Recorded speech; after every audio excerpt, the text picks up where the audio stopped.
অমাবস্যা ও নিম্নচাপের প্রভাবে বঙ্গোপসাগর উত্তাল রয়েছে। এ পরিস্থিতিতে দেশের ১৫ জেলা ও দ্বীপ এলাকায় ১ থেকে ৩ ফুট উচ্চতায় জলোচ্ছ্বাসের আশঙ্কা রয়েছে। শনিবার আবহাওয়াবিদ মোহাম্মদ শাহিনুল ইসলামের সই করা বিশেষ বিজ্ঞপ্তিতে এই তথ্য জানানো হয়। বিজ্ঞপ্তিতে বলা হয়েছে, অমাবস্যা ও নিম্নচাপের কারণে উপকূলীয় জেলা সাতক্ষীরা, খুলনা, বাগেরহাট, ঝালকাঠি, পিরোজপুর, বরিশাল, বরগুনা, পটুয়াখালী, ভোলা, চাঁদপুর, লক্ষ্মীপুর, নোয়াখালী, ফেনী, চট্টগ্রাম, কক্সবাজার এবং তাদের অদূরবর্তী দ্বীপ ও চরে ১ থেকে ৩ ফুট অধিক উচ্চতায় বায়ুতাড়িত জলোচ্ছ্বাসে প্লাবিত হতে পারে।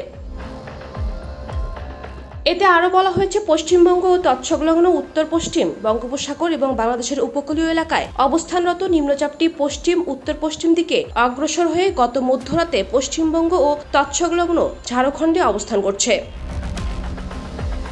এটি আরও পশ্চিম উত্তর পশ্চিম দিকে অগ্রসর হতে পারে। এর প্রভাবে উত্তর বঙ্গোপসাগরে বায়ুচাপের তারতম্যর আধিক্য বিরাজ করবে। উত্তর বঙ্গোপসাগর, বাংলাদেশের উপকূলীয় এলাকা ও সমুদ্র বন্দরের উপর দিয়ে ঝড়ো হওয়ার সম্ভাবনা রয়েছে। এই অবস্থায় চট্টগ্রাম, কক্সবাজার, মোংলা ও পায়রা সমুদ্র বন্দরকে ৩ নম্বর স্থানীয় সতর্ক সংকেত দেখিয়ে যেতে বলা হয়েছে। পাশাপাশি উত্তর বঙ্গোপসাগরে অবস্থানরত সব মাছ ধরার নৌকা ও ট্রলারকে পরবর্তী নির্দেশ না দেওয়া পর্যন্ত নিরাপদ আশ্রয়ে থাকতে বলা হয়েছে।